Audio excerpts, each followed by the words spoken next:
ఏంటా అపూర్వమైన శక్తులు? మొదటి జాతకుడు ఆత్మలను చూడగలడు, వాటితో మాట్లాడగలడు. ఇక ఈ రెండో జాతకు అపూర్వమైన శక్తులు తనలో ఆవాహన చేసుకోగలడు. ఇక మూడో జాతకుడు వాళ్ళిద్దరూ ఈ లోకంలో ఎక్కడున్నా వాళ్లను కనిపెట్టగలిగే శక్తి గలవాడు. ఈ జాతకాలు కలిగిన వాళ్ళు స్త్రీలా పురుషులా? సుమారుగా ఏ వయసు వారై ఉండొచ్చు? ఇంకా పరిశీలించలేదు, శోధిస్తారు.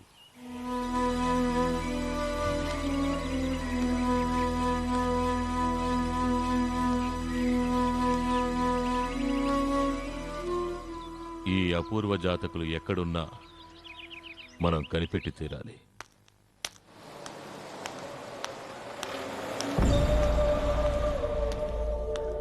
నర్మదా, ఎన్నిసార్లు తిట్టినా నా వెంటపడ్డ మానవా? ఎలా మానమంటావు? నేనింకా నీ ముందు ఇలా నిలబడి ఉంటానికి కారణం నువ్వే. నేను నీ వెంటపడేది నిన్ను అల్లరి పెట్టడానికి కాదు, నీకు రాబోయే ఆపదల గురించి హెచ్చరించడానికి. చూడు మిస్టర్, నా పేరు భరత్. భరత్తో గిరతో నాకు అనవసరం. నీ హెచ్చరికలు నాకు అనవసరం. నీ దారి నువ్వు చూసుకో. నర్మదా, కొంచెం ఆగు, నా మాట విను. సరే, ఆ చెప్పేదేదో చెప్పేసి వెళ్ళు. నా ప్రాణం కంటే ఎక్కువగా నిన్ను ప్రేమిస్తున్నాను నర్మదా. నిన్ను పెళ్లి చేసుకోవాలని ఎంత ఆశపడ్డానో నీకు తెలీదు. తెలియాల్సిన అవసరం లేదు. నేను చెప్పేది విను నర్మదా, ప్లీజ్. నా దురదృష్టం, నేను నిన్ను పెళ్లి చేసుకోలేకపోయాను. కానీ నేను ప్రాణంగా ప్రేమించే నీకు ఏ ఆపద కలగకుండా చూసుకోవడం నా బాధ్యత. అందుకే అన్నీ వదిలి వెళ్ళిపోయినా నీకోసం తిరిగొచ్చాను. నువ్వు క్షేమంగా ఉన్నావని నాకు తెలిసే వరకు తిరిగి వెళ్ళను. రకాల డ్రామాల గురించి విన్నాను గాని ఇలాంటి డ్రామా ఎక్కడా చూడలేదు. నన్ను ఆపద నుంచి కాపాడడానికి దిగొచ్చావా? సేబాష్. నీ డైలాగులని ఇంకెవరికైనా వెళ్ళి చెప్పు. నర్మదా, నీకు రాబోయే ఆపద గురించి తెలియక మాట్లాడుతున్నావు. ఆహా, ఏమిటా గొప్ప ఆపద? పెళ్ళి. పెళ్ళా? ఎవరికి? నీకే. మీ వాళ్ళు నీకు సంబంధం చూశారు. ఆ పెళ్లి చేసుకుంటే నీకు ప్రమాదం. వద్దు, ఆ పెళ్లి నువ్వు చేసుకోవద్దు. షటప్. నన్ను ఫాలో చేయడమే కాకుండా మా వాళ్ళ మీద కూడా నిఘా వేశావా? నీకెంత చెప్పినా బుద్ధి రాదా? లీజర్, నేనేం చేయాలో నాకు తెలుసు. నర్మదా, నా మాట విను, ఈ పెళ్లి చేసుకోకు. Go to hell.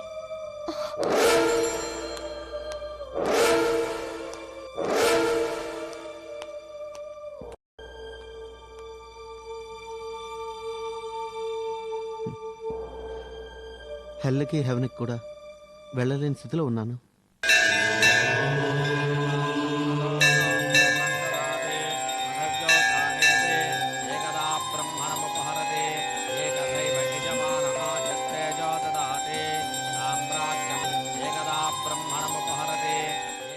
అబ్బా, కనకదుర్గమ్మ తల్లి, నువ్వు చేసేది నీకు న్యాయంగా ఉందా తల్లి?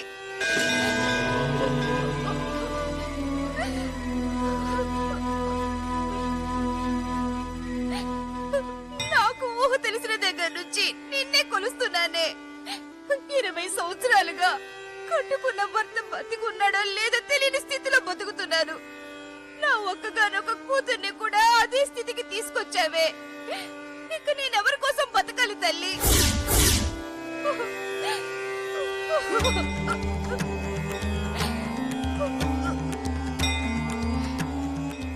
నేను నీకు నిజమైన భక్తురాలనని నువ్వు నమ్మితే నా కూతురు జాడ నాకు తెలియజేయి. నా కోరిక తీరకపోతే నేను నీ గుడికి రాను. రావడానికి నేను ఇక మిగిలుండను కూడా.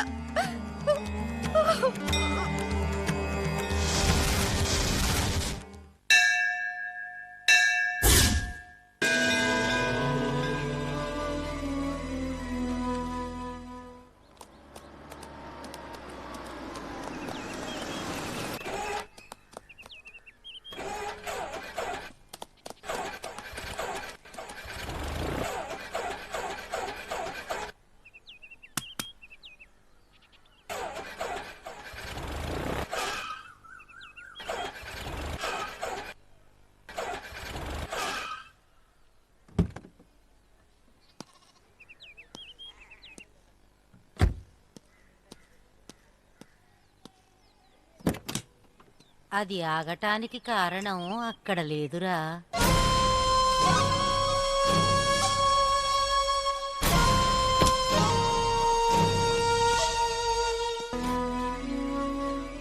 ఒక అమాయకురాలు పడే బాధను ఆపటానికి నీ సహాయం కావాలని ఆ భైరవే ఈ యంత్రాన్ని ఆపిందిరా.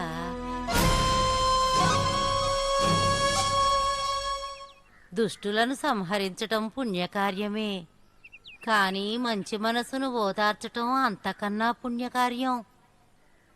ఏమిటి మీరు మాట్లాడేది? ఇంతకుముందు కూడా ఒకసారి కనపడి ఇలాగే ఏదేదో మాట్లాడారు. అసలు మీరెవరు? అంతం కాదు, ఆరంభం.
If you enjoyed this video, kindly like, share, comment, and for further our interesting videos, subscribe our channel below.